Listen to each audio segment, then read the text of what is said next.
Hi, welcome to my channel. Student weight loss 60 day சேலஞ்சில் ஹரிணி இன்றைக்கி 49வது நாளில் ஸ்டார்ட் பண்ணுறாங்க. அவங்களோட வெயிட் வந்து பார்த்திங்கன்னா 62 கிலோ 50 கிராம் இருக்காங்க. இதை ஃபஸ்ட்டு நான் நோட்டில் என்ட்ரி பண்ணிக்கிறேன். இன்றைக்கி மார்னிங் அவங்க எடுத்துக்கிட்ட ஜூஸ் வந்து பார்த்திங்கன்னா சப்போட்டா பழம் மில்க் ஷேக் எடுத்துக்கிட்டாங்க. இந்த சீசன் வந்து பார்த்திங்கன்னா நாவல் பழம், சப்போட்டா பழம் எல்லாமே நமக்கு வந்து நிறைய கடைகளில் ஈஸியாக கிடைக்கும். ரேட்டும் கொஞ்சம் சீப்பாக இருக்கும். ஏன்னா இது சீசன் அப்படின்றதுனால இது ரெண்டுமே ரொம்ப ரொம்ப உடம்புக்கு நல்லது. சப்போட்டா பழம் இதயத்துக்கு ரொம்ப நல்லது. நாவல் பழம் அதான் நாகப்பழம் சொல்லுவோம் இல்லையா, இது வந்து பார்த்திங்கன்னா சுகர் பேஷண்ட்ஸ்க்கு ரொம்ப ரொம்ப நல்லது. ஏன்னா ஒரு சிலர் வந்து பார்த்திங்கன்னா நாகப்பழ கொட்டையை கூட தூக்கி போடாமல் காய வச்சு பொடி பண்ணி சுகர் பேஷண்ட்லாம் சாப்பிடுவாங்க. அவ்வளோ நல்லது. ஒரு வெயிட் லாஸ்க்கு ரொம்ப ரொம்ப நல்லது இது நாவல் பழம். சப்போட்டா பழம் வந்து பார்த்திங்கன்னா இதயத்துக்கு ரொம்ப நல்லது. குழந்தைங்களுக்கு தாராளமாக கொடுக்கலாம். இன்றைக்கி மார்னிங் வந்து சப்போட்டா பழம் மில்க் ஷேக் தான் இன்றைக்கி மார்னிங் அவங்க எடுத்துக்கிட்டாங்க. காலையில் பிரேக்ஃபாஸ்ட்டுக்கு சிகப்பவுல்ல வந்து புட்டு செஞ்சு கொடுத்துருந்தேன்.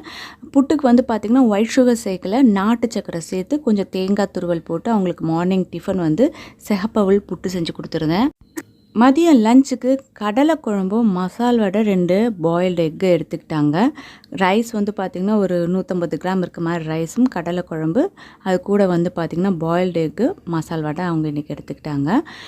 ஈவினிங் ஸ்நாக்ஸுக்கு வந்து பார்த்திங்கன்னா இது பச்சை பட்டாணி சுண்டல் செஞ்சு கொடுத்துருந்தேன். அதை தான் ஈவினிங் ஸ்நாக்ஸாக எடுத்துக்கிட்டாங்க. ஒரு 6:30 மணி டைமில் வந்து பார்த்திங்கன்னா 2 தோசையும் கடலை குழம்பும் ஊற்றி அவங்க ஈவினிங் டின்னரை வந்து கம்ப்ளீட் பண்ணிட்டாங்க.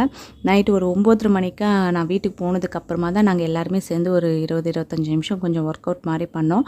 அதுக்கப்புறமா படுக்கிறதுக்கு ஒரு 1/2 மணி நேரத்துக்கு முன்னே வந்து ஜீரக தண்ணி குடிச்சிட்டு இன்றைக்கி அவங்களோட டயட்டை வந்து ஃபுல்லாக கம்ப்ளீட் பண்ணியிருக்காங்க.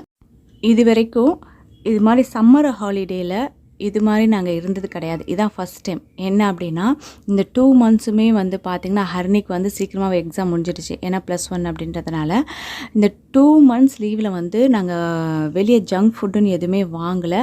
அதே மாதிரி பேக்கரியில் இந்த பப்ஸு, அப்புறம் வந்து பர்கரு, அதுக்கப்புறம் வந்து இந்த வெஜிடபிள் ரோலு, பன்னீர் ரோலு, இது மாதிரிலாம் அடிக்கடி பசங்க வாங்குவாங்க. முக்கியமாக இந்த ஐஸ்கிரீம் ஷாப்லாம் போனாங்க அப்படின்னா ஒரு முறை போகக்கூடிய போய் சாப்பிடக்கூடிய ஒரு ஐட்டம் அடுத்த முறை சாப்பிட மாட்டாங்க. டிஃப்ரெண்ட்டாக வாங்கி சாப்பிடுவாங்க.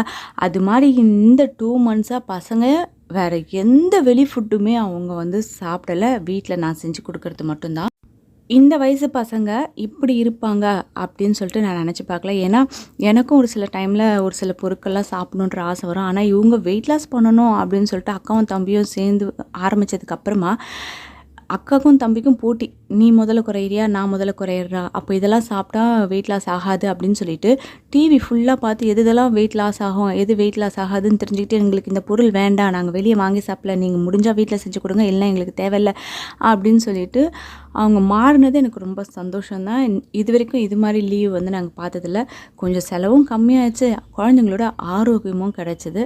அதில் எனக்கு சந்தோஷம். உங்கள் வீட்டில் இருக்க குழந்தைங்களுக்கும் வெயிட் லாஸ் பற்றி கண்டிப்பாக சொல்லுங்கள். அவங்களும் மாறினாங்கன்னா ரொம்ப சந்தோஷம்தான். இன்றைக்கி இந்த வீடியோ உங்களுக்கு பிடிச்சிருந்தேன்னா உங்கள் ஃப்ரெண்ட்ஸோட ஷேர் பண்ணுங்கள். நீங்கள் சப்ஸ்கிரைப் பண்ணாத வியூவர்ஸாக இருந்தால் சப்ஸ்கிரைப் பண்ணி பக்கத்தில் இருக்க அந்த பெல் ஐக்கானும் கிளிக் பண்ணிங்கன்னா ஃப்யூச்சரில் வரக்கூடிய எல்லா வீடியோஸோட நோட்டிஃபிகேஷனும் உடனுக்குடனே கிடைக்கும். தேங்க்யூ.